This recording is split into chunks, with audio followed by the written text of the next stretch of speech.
libraries, they're updated so fast that Yeah, the AI is often giving you deprecated code. I don't know if you've sure. experienced that a lot. Yes, E- absolutely. Yes. yeah, I've seen that all the time. yeah, Yeah. exactly. Even with when I do like Perplexity or like something with web search capabilities, it sometimes gives me deprecated code. So this was kind of an attempt to solve that. Um, Mm. and kind of how it works is, you give it a website, and it just basically scrapes all of the programming documentation. It chunks it up. It separates out the sort of code blocks, any code blocks it has, and it basically embeds that into a vector database. It gets metadata, and it stores all of that into a PostgreSQL database. Here's sort of what that looks like after the scraping. So you can I see, see. yeah. So you can see, the URL here, basically the chunk number. So Yeah. I'll break the web page up into chunks. And I also have the LLM generate a title. So this is the title of the documentation and a quick summary of each of the chunks. This is And then pretty you want to use this as a RAG context augmentation before you query. Is that what it is? exactly. So yeah, Okay. and I do that in two ways. So first I have the embeddings here, and it'll do an embedding search and see, use vector similarity. Vector similarity Yeah. doesn't work in all cases, So I also not in this application, but I used to have a table with keywords actually, and so if a user searched for specific keywords, it would actually do a search on a separate table for those keywords and link it back to the text here. Hmm. Um, Hmm. yeah, I need to add that back. I sort of refreshed this database recently, so there are some things missing. So can I ask you a question, Bryce? Hmm. When you do a project like this, where do you store your vector database? Do you put it on an Amazon bucket or someplace online? You can definitely do that. AWS is a good place. I do it in Supabase because they do have some libraries you can import that just like this IV flat, which basically lets you index your embeddings and search over the index and stuff like that. So it basically has the this the it's a I found Supabase as being like really easy way of doing it. Super base. Yeah, Supabase is great. Here I can put this in. Well, back in the day, long time ago, there was a database company called Superbase. Oh, really? Yeah. I'm less familiar with that. Is it kind of the same thing? Oh, this is Superbase. No, what Supabase. I'm talking about is Superbase. Superbase. Okay. Yeah. Okay. Yeah, no, you can pretty much use anything you'd like. You're just storing the Right. embeddings, the text. It's really personal preference, and Right. whatever works with your existing workflow. Right. So yeah, and I basically defined a bunch of functions in the database. So like for the match, I have a Streamlit UI. It lets the user pick which document they want to do the RAG over. So if they pick, Mm. PydanticAI, it searches for PydanticAI specific documentation. Um, Mm. let's see, another thing I think I had. I guess that's here actually where I do that, where it gets the unique sources. And then here's the function I did to match the search for the vector embeddings, basically. Mm. Basically index that here and so on. Mm. Um, here's sort of what the input looks like. So like here's a Python library. Right. When I run the web scraper, it just looks at all the HTML. This would be a nightmare for most Yeah. most LLMs have a real pain, looking through all of this, and actually you search for this anything in here and it's gonna just hallucinate. But Yeah. a really great library I've had a lot of fun working with. Here, let me show you the code. Um, do you have any questions so far? No, no. Okay. Are you going to be able to share this code with us? Yeah. I'm still kind of cleaning it up because it still has Sure. some inefficiencies and stuff. But I will Yeah. I'll go over the main points here. Um, Yeah. this website, Crawl for AI, or it's a Python package. It uses I don't know if it doesn't use Beautiful Soup, but it uses I forget the other web scrapers. I'm less familiar with the Uh-huh. sort of classic web scraping, but this one basically all it does is it takes an input like that disgusting HTML we saw, and it Yeah. formats it in a way that the LLM likes, I see. which makes it very very efficient at Hmm. extraction specifically. Hmm. Um, So what I sort of do here is I define what I want it to extract in Pydantic AI. I don't know if you've got a chance to work with Pydantic AI. I've sort of started No, using it. I don't know. I know that Yeah, it's like an object-oriented library, base library system, right? For creating classes on top of, right? that's exactly right. Yep, that's Yeah, all, and that's all it does. It basically you give it a very specific format for the LLM yeah, to output things, and it's I see. nice. Yeah, yeah. It basically like lets you define the summary as a string so that it doesn't give you this inconsistent weird formatting stuff. Hmm. And yeah, and here's sort of how I chunk the input. This is basically the scraper code. So right now I'm just like looking for code blocks, and this is sort of this was all vibe coded, I guess. I had ChatGPT basically generate Hmm. all of the sort of chunking logic here, but it basically finds the code uh, examples for the Right. LM. Hmm. And then yeah, basically I have a function that gets the title a title and summary for each of the chunks. Hmm. I define a prompt. You extract the titles and summaries from the chunk, and I say, hey, uh, these are what you should do for that. I I also see. in my code have a true false flag. Um, Hmm. whether it contains a code chunk or not. I see. Yeah. Um, and then I just use OpenAI's text embedding 3 small. Yeah. You can use whatever embedding model you like. I've actually wanted to experiment lately with there's one called Nomic Embed, which I've gotten interesting results But for. don't you have to always use the same embedding model that corresponds to the LLM that you're eventually going to query against?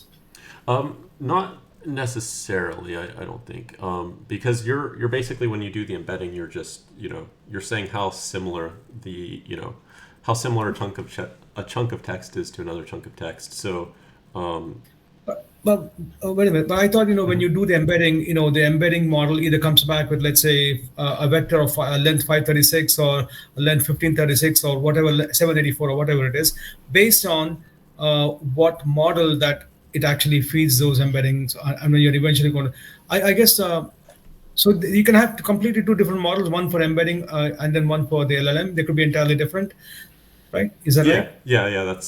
That's completely right.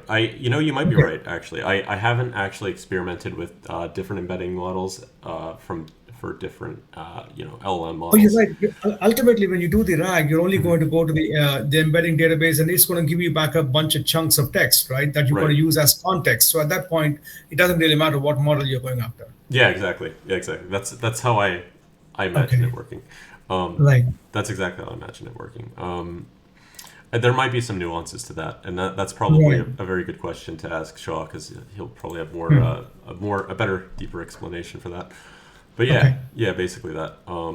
I basically just use that to generate the embeddings, and then I have also this function to process the chunks. Basically loads in the documentation Hmm. and runs um, the chunking function we defined earlier with Pydantic. Right. Right. And then yeah, I use a lot of the Supabase functions to just put that in directly. I think an interesting thing you'll definitely want to look at is metadata. I found like the Uh-huh. more quality metadata you use, the better it is at retrieval. Uh-huh. Especially if you Yes. have. Oh, sorry. Go ahead. No, no, no. Go ahead, because that's something that I'm also toying with and thinking about because we get all these PDF files from a variety of sources. So one of the things I was going to capture is where did I get it from, right? Yeah. Where did I get this file from? So maybe the website or maybe the organization or whatever it is, and then of course other metadata like which page does this chunk belong to. Yep. So there's a page number and maybe some inherent ordering that could help the LLM, right? And then I'm sorry, the retriever, I guess. Yep. And yeah, I'm thinking of along those lines as to see what else I could put in the metadata. Yeah. Yeah, exactly. All that stuff is really good. I've also added if you have keywords specific to the documentation, that's good metadata. Like if you're doing something about like medical research papers, you want to define like all the medical terms. That's Mhm. that's good Mhm. metadata.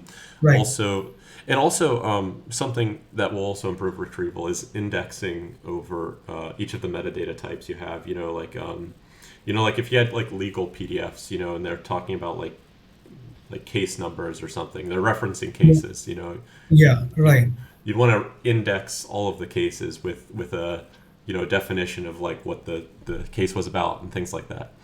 I see. Yeah, Okay. yeah. Okay. Cool.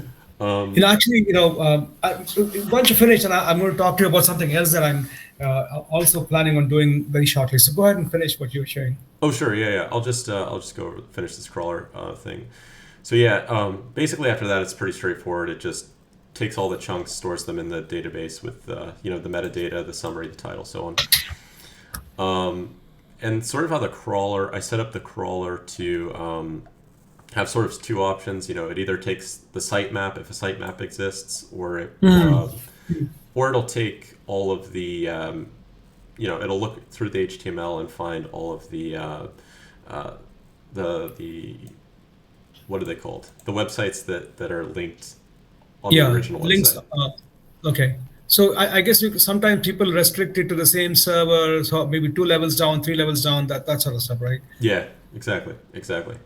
I only did two. I tried three. I didn't really see much of anything missing. So, um, but yeah, yeah, that's pretty much it for the crawler. But what were you gonna say earlier?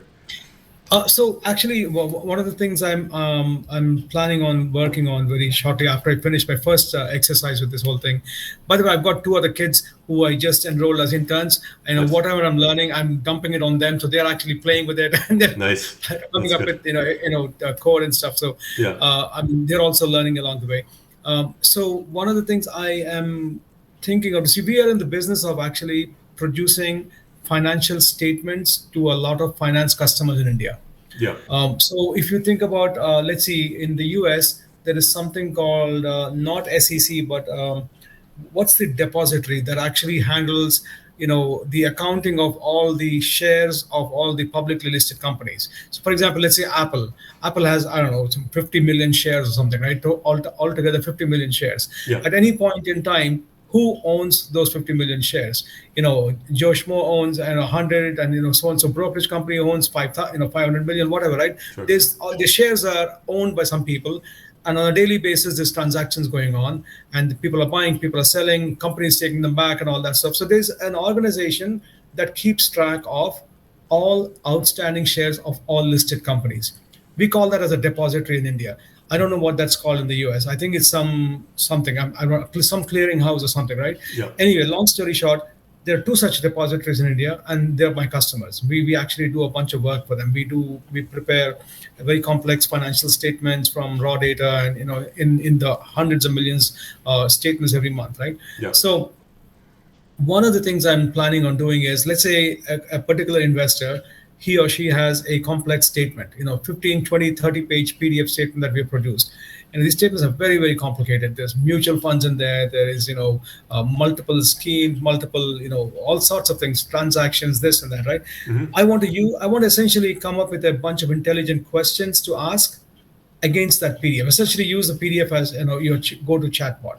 Yep, As a, and I want to do that in conjunction with a model that has been fine-tuned on documents that are India specific and India finance specific, especially, so that the terminology and all that stuff is kind of geared towards what people might ask it. And then I mm-hmm. want to give augmentation context as a statement, it's individual statement. So that's my project that I want to build as a proof of concept for my customers. Right.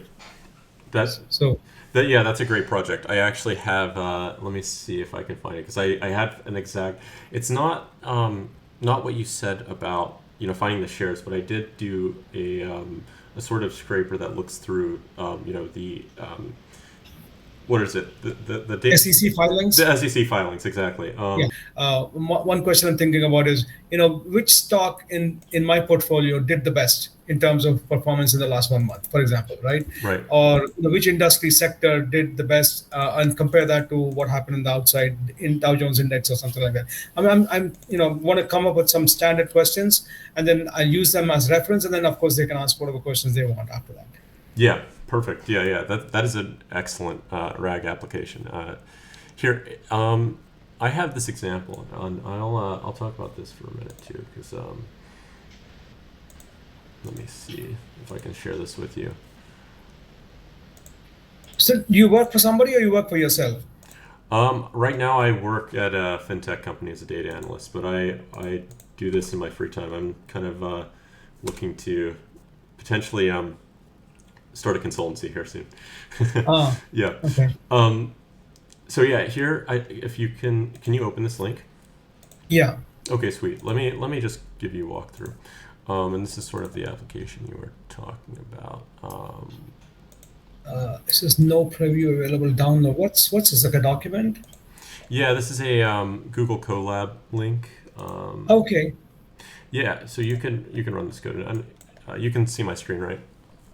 Yes, I can. Yeah. Okay, sweet. So this uses llama parse to actually Uh-huh. parse, and Pydantic as well, to parse the specific the filing data. And I kind of did a write up of all of this, but basically, it looks for basically filing information like the type of filing, the date, the fiscal year, fiscal quarter, so on, Hmm. the company Hmm. name, all that, Right. and Pydantic is amazing. Is basically the takeaway you'll probably have. But anyway, so Yeah. with Pydantic, you can define these basic classes that Hmm. let you extract the specific information you're looking for in the document. So you'll define that. So for here, it's like Right. the date when filing the submitted SEC report, the end of the reporting period, and so on. Hmm. And these can get pretty complex if you want them to be Hmm. to match your specific use case. And yeah, you'll define all that, and then you'll feed it into. Well, I used Llama, but really, Cloud. Pydantic is so ubiquitous in the field that really any LLM will take it as input for the most part. I see. Yeah, it's Then I think I better need to spend some time on getting my knowledge of Pydantic honed up, I think. yeah. Yeah. Whenever I know about it. I have Yeah. a great I did a write up specifically for this class that By the way, here. this code that you shared, I can play around with that. I can copy paste and do stuff with it. Absolutely, yep. Okay. Yep.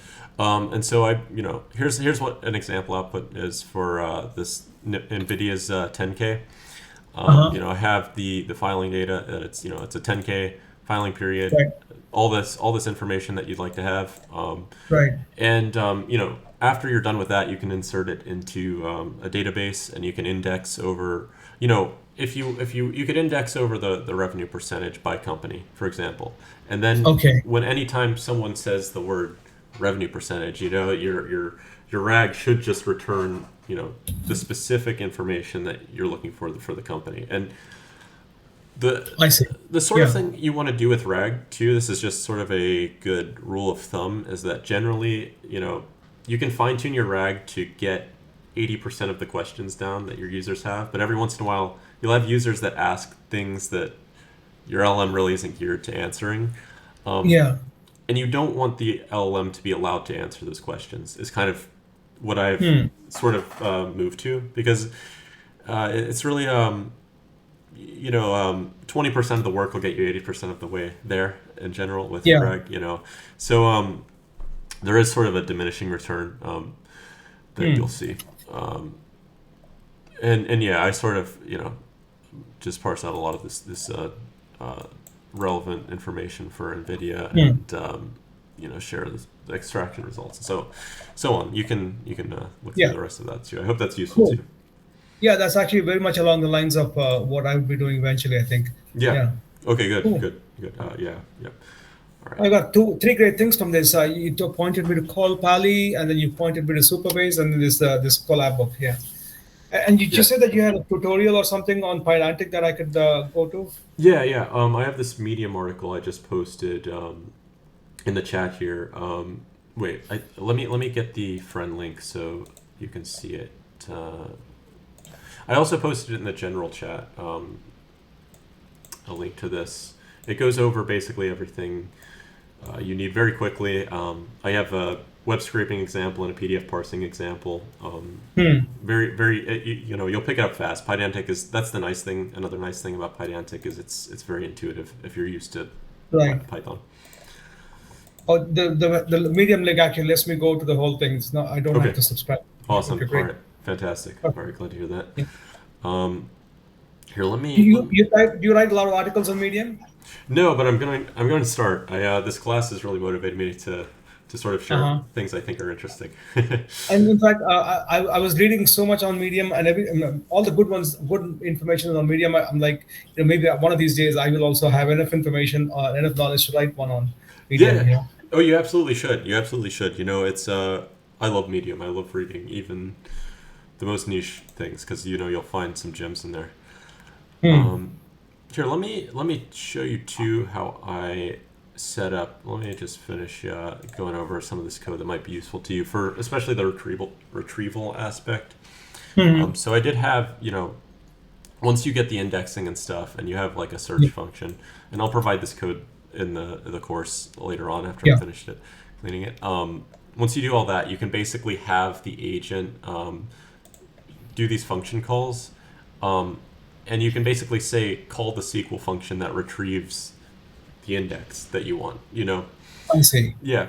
And it's great. Yeah. So I'll have retrieve relevant documentation, and the input will be the user string plus uh, the specific like say they want to search for Pydantic information, it would specify that. Hmm.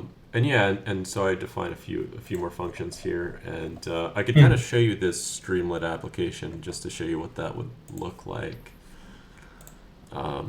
here. So let me just see. All right. Okay, here we go. So here's kind of what it looks like. So I let them, I have documentation for each of these packages, and I say I just want to do Pydantic here, and then I'll say, Hmm. give me an overview of Pydantic. And this is all done in Streamlit. Yes, yes, yeah, and then yeah. So basically, right now, yeah, I let the it's basically calling this Pydantic agent I defined, and the Pydantic Hmm. agent is calling the database with all these links, and I have it set to format it in a specific way. I was gonna Hmm. do some things, with that, and it just gives a overview of what is stored. I did want to see if it would show me the specific chunks it's referencing from the database. I haven't added that yet. Hmm. But yeah, so that's kind of an overview of that. Cool.